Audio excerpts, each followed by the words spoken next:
Hay una pregunta que aparece muchísimo cuando hablamos de niños y niñas que están entrando entre los 9, 10, 11 y 12 años. ¿Qué hago cuando mi hijo explota? ¿Qué le digo? ¿Cómo hago para que se calme? ¿Cómo logro que vuelva a escucharme? Incluso no puedo permitir que me hable así. Y entiendo perfectamente por qué queremos una respuesta, porque una cosa es hablar tranquilamente sobre educación emocional y otra muy diferente es tener a tu hijo o hija gritando, llorando, cerrándote la puerta, diciéndote algo que inmediatamente activa algo dentro de ti. En este momento no piensas, voy a educar, voy a aplicar lo que es educación emocional. Estamos pensando, ¿qué fregados hago? Y precisamente por eso quería tener esta conversación, porque creo que muchas veces empezamos intentando resolver la pregunta equivocada. Quizá antes de preguntarnos cómo detengo esta conducta, necesitamos aprender a preguntarnos qué está pasando aquí. Y no, no estoy diciendo que debemos permitirlo todo. Vamos a hablar de eso, pero quiero empezar por una idea que para mí cambia muchísimo la manera de acompañar en estos momentos. La conducta es lo que vemos, pero no siempre nos cuenta toda la historia. La conducta es solo una parte de la historia. Imagínate esta escena. Le dices algo a tu hijo o hija que no le gusta. Se da la media vuelta con ojitos de huevo cocido y se va. ¿Qué aparece dentro de ti? Quizá me está retando, qué falta de respeto, no se le puede decir absolutamente nada. ¿Qué le pasa últimamente? A mí de las greñas me hubieran regresado. Y quiero detenerme aquí porque esto es muy humano. Nuestro cerebro intenta interpretar rápidamente lo que está ocurriendo. El problema es que muchas veces reaccionamos no solo a la conducta, sino también a la historia que construimos sobre esa conducta y con la historia que nos tocó a vivir a nosotros. Porque un azotón de puerta eso es, pero detrás puede haber enojo, frustración, vergüenza, impotencia, cansancio, algo que ocurrió antes, algo que no sabe cómo expresar o varias cosas al mismo tiempo. Y no se trata de convertirnos en detectives emocionales y estar adivinando todo el tiempo qué siente nuestro hijo o hija. De hecho, eso tampoco sería conexión. Se trata de introducir un poquito de curiosidad entre lo que hizo y nuestra reacción de lo que hizo. Cambiar el me está desafiando por aquí está pasando algo que todavía no entiendo por completo. Parece pequeño, pero ese espacio puede cambiar muchísimo lo que ocurre después. Pero Alma, si hizo algo mal, tengo que corregirlo. Sí, y esta parte para mí es importantísima, porque conectar no significa permitir, validar no significa decir, ay, entonces haz lo que quieras. Hay una diferencia entre la emoción y la conducta que aparece con esa emoción. Tu hijo o hija pueden estar furiosos y el enojo tiene un espacio, pero eso no significa que tenga permiso para golpear algo. Alguien puede sentirse frustrada y podemos reconocer esa frustración, pero eso no significa que pueda romper algo. Podemos sostener las dos cosas. Entiendo que eso te hizo enojar muchísimo y no voy a permitir que pegues. Una no cancela la otra. De hecho, creo que una de las grandes confusiones que tenemos cuando empezamos a hablar de educación emocional es pensar que solo existen dos opciones, o soy firme o soy empática. Y no, podemos aprender a ser ambas. Puedo verte y puedo reconocer cómo te sientes y sigo siendo el adulto que sostiene el límite. La pregunta entonces deja de ser válido o corrijo y se convierte en cómo conecto y después acompaño el límite, porque el después sí importa. Quiero contarte algo aquí desde la pedagogía. Daniel Siegel y Tina Payne utilizan una metáfora que me parece muy útil para explicar algunas funciones del cerebro. Hablan del cerebro de arriba y el cerebro de abajo. Y no quiero convertir este episodio en una clase de neurociencia porque sé que no necesitamos memorizar las partes del cerebro para acompañar mejor a nuestros hijos. Quédate simplemente con esto.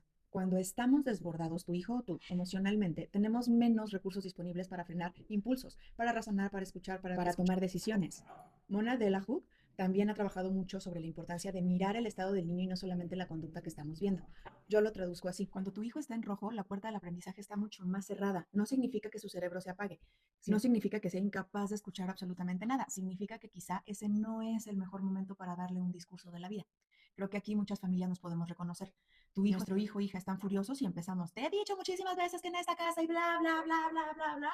Y ellos parecen estar cada vez más lejos de escucharlos. Entonces pensamos, no le importa nada de lo que le digo. Y quizá no sea tan sencillo, quizá estamos intentando enseñar algo importante en el momento en que tiene menos recursos disponibles para recibir esta enseñanza. Por eso, una de las frases que quiero que recuerdas de esta conversación es, primero conecta y después enseña. Y date cuenta que digo después enseña porque la enseñanza no desaparece, el límite no desaparece, y nuestra responsabilidad como adultos tampoco, cambia el orden. Y ahora viene un poquito la parte incómoda. Hasta aquí hemos hablado muchísimo del niño y la niña, de su emoción, de su conducta, de su capacidad para escuchar. Pero falta alguien en esta escena. ¿Quién crees? Tú. Porque mientras tu hijo o hija están gritando, tú también estás sintiendo. Mientras él está frustrado, quizá tú estás perdiendo la paciencia. Mientras nos dan el azotón de puerta, quizá dentro de ti aparece inmediatamente, a mí no me vas a hablar así. Y aquí está una de las razones por las que para mí la educación emocional no puede empezar únicamente enseñándoles herramientas a los niños. La crianza también pasa por el adulto.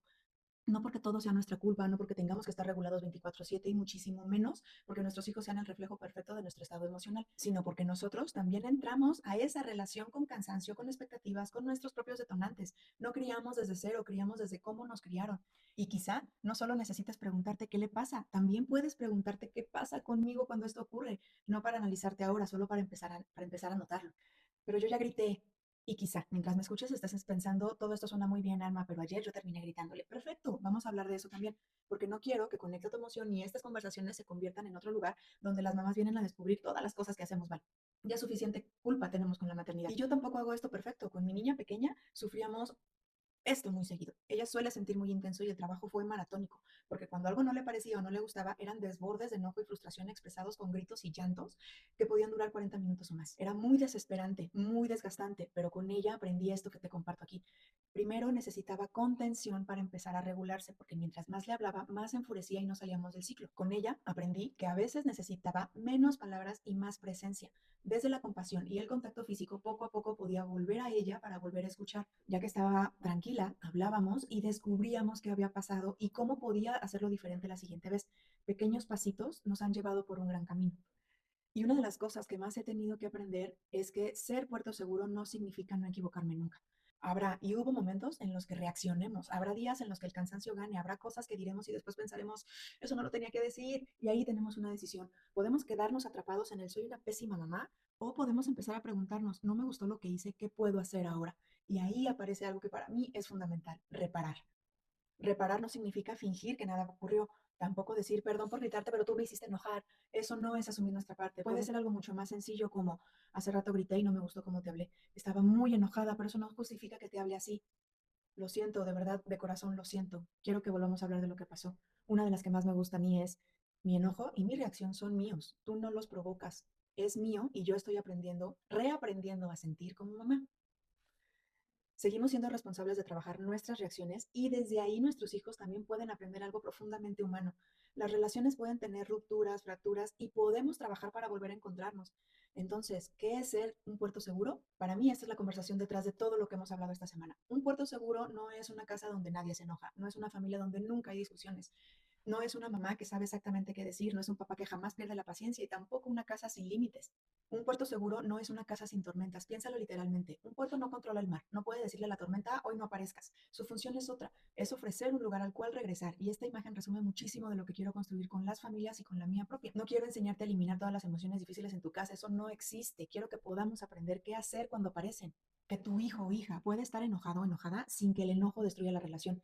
Que tú puedas poner un límite sin necesidad de romper la conexión. Que puedan equivocarse, que puedan hablar, que podamos reparar, que podamos aprender y volver. Eso para mí se parece mucho más a una familia emocionalmente sana que una casa donde todos están intentando parecer tranquilos todo el tiempo. Quiero proponerte una pausa para mirar tu propia casa, no como tarea, no como ejercicio para ser perfecto, importante, sin juicio, solo como una pregunta para observar esta semana. Piensa en la última explosión que hubo en casa, puede ser de tu hijo, puede ser tuya, puede ser de ambos, y en lugar de preguntarte quién tuvo la culpa, prueba estas preguntas. ¿Qué estaba sintiendo mi hijo? ¿Qué estaba sintiendo yo? ¿Qué conducta necesitaba un límite? ¿Qué intenté enseñar en ese momento? ¿Era realmente el momento de enseñarlo? ¿Pudimos volver a hablar después de eso? Y no necesitas tener buenas respuestas para todos, para todas. El objetivo es empezar a mirar la escena completa, porque muchas veces queremos cambiar la relación empezando por cambiar la conducta del niño o niña. Y yo creo que podemos empezar en otro lugar, en la manera en que aprendemos a estar dentro de esos momentos. Me da tanto gusto que hayas llegado hasta aquí. Quiero regresar a la pregunta con la que empezamos. ¿Qué hago cuando mi hijo o hija explota? Quizá ahora ves por qué no quiero darte una respuesta de 3 pasos, porque detrás de esa pregunta hay muchas otras. ¿Qué está sintiendo? ¿Qué estoy interpretando? ¿Qué límite necesita? ¿Es momento de enseñar? ¿Qué está pasando dentro de mí? ¿Necesitamos reparar? Y todas esas preguntas apuntan hacia una sola. ¿Qué necesita de mí en este momento? Para mí, ahí empieza la verdadera transformación. No en conseguir hijos que nunca exploten, sino en construir adultos y familias que saben qué hacer con lo que sienten. Porque tú no tienes que controlar todas las tormentas, pero sí puedes aprender a convertirte en un lugar en el que tu hijo sabe que puede volver. Tú eres la raíz y tus hijos florecen desde ahí. ¿Te hace sentido? Déjame por favor tus comentarios y opiniones sobre este tema en @soyalmaconecta y sígueme en redes para más contenido. Me encantó esta conversación y espero que a ti también. Nos escuchamos la próxima semana en el siguiente episodio. Yo soy Alma de Conecta tu Emoción.